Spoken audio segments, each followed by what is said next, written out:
best way to control people is to encourage them to be mischievous. Myosan Kodo here from Blue Mountain White Clouds Hermitage in Zen Buddhism Ireland. We continue our reading circle of Zen Mind, Beginner's Mind, taking up from David last week, thank you. And we're looking at the chapter that begins on page 31, Control. The best way to control people is to encourage them to be mischievous. Then, excuse me, then they will be in control in its wider sense. To give your sheep or cow a large, spacious meadow is the way to control him. So it is with people. First, let them do what they want and watch them. This is the best policy. Control, in this understanding by Suzuki Roshi, is pointless. We spend our lives trying to control our environment, to stop things that make us unhappy, to prevent suffering, to work our way towards goals, to try and influence outcomes. We always are searching for things, and if we achieve them at all, which we usually don't, when we achieve something, some semblance of them, they are very different to what we thought they would be like. So this craving for control is part of our samsara. It's part of our suffering. And this trying to control our environment is kind of pointless. In this radical understanding of control, the best way to control things is to go with the flow, is to allow thusness to unfold, to allow things as they are to unfold. Doesn't mean that we shouldn't try and shape events, because we are human beings, but we should not be disappointed when events do not transpire as we plan and scheme.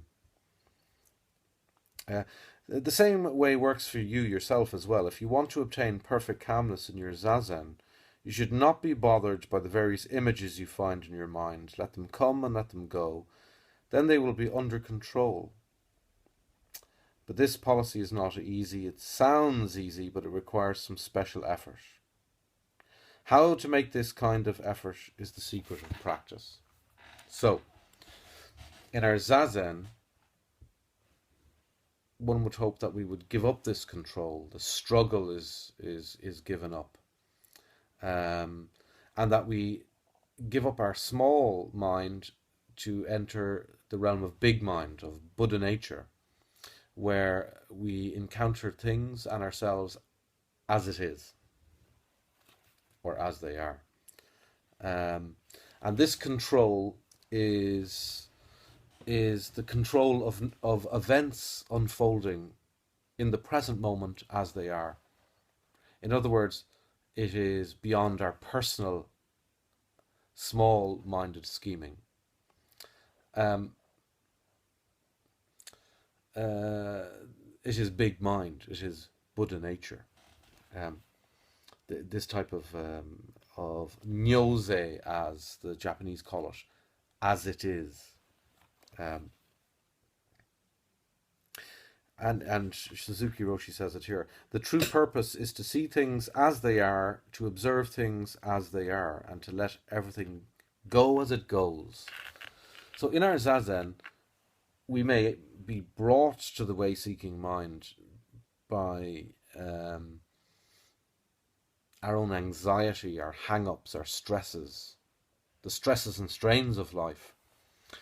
But as Kodo Sawaki said, zazen is useless. So we give up the struggle on the cushion, and thereby we enter the gate of liberation. This desire to control things that Suzuki Roshi is kind of indicating is pointless, includes the way we order time. He goes on in this chapter called Control to talk about Dogen Zenji's understanding of time. We organize time by the clock, 24-hour clock. We structure our days. We constantly believe we move from past to present to future. But citing Dogen Zenji, Suzuki Roshi says that time goes from present to past. It's kind of reminiscent of T.S. Eliot's verses in the Four Quartets, where Eliot examines this idea of time, that time present is time past and time future contains within it time present. It's quite similar to what Dogen Zenji is saying here, as cited by Suzuki Roshi, that we're constantly in many ways, we're very rarely in the present. We're constantly dwelling on the past or positing the future or trying to structure the steps that will lead us to a desired future. And so this ordering, this attempt to exert control, of course, often robs us of the moment, the only true moment in which we dwell, the only true moment in which we live our lives, which is this eternally present moment. And so this desire to control extends to our lives, to our zazen, and even to our conception of time, as put forth here by Suzuki Roshi in the chapter on control. So the type of freedom Suzuki Roshi is talking about is to go eastward 1 mile is to go westward 1 mile. This is vital freedom, and we should acquire this kind of freedom.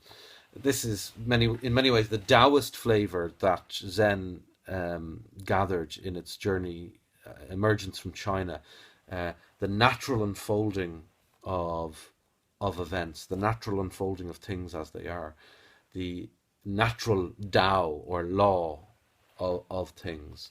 So I think in this conception of control and freedom, we see in some ways the Taoist flavor of Zen. The chapter finishes with Suzuki Roshi saying that, but perfect freedom is not found without some rules. And that we need essentially a structure, or he says, to try to obtain freedom without being aware of the rules means nothing. It is to acquire this perfect freedom that we practice zazen. So we don't throw out structures and architecture. Just as a poet who uses the sonnet form has total freedom within the constraints of that form, so in zazen we have the architecture of liberation, the structure that supports our total freedom. And this is also encountered in the forms within the Zendo, which allow us to stop constantly expressing our individuality as a kind of performance. So, fascinating chapter from Suzuki Roshi on this path of liberation, and how we need to just allow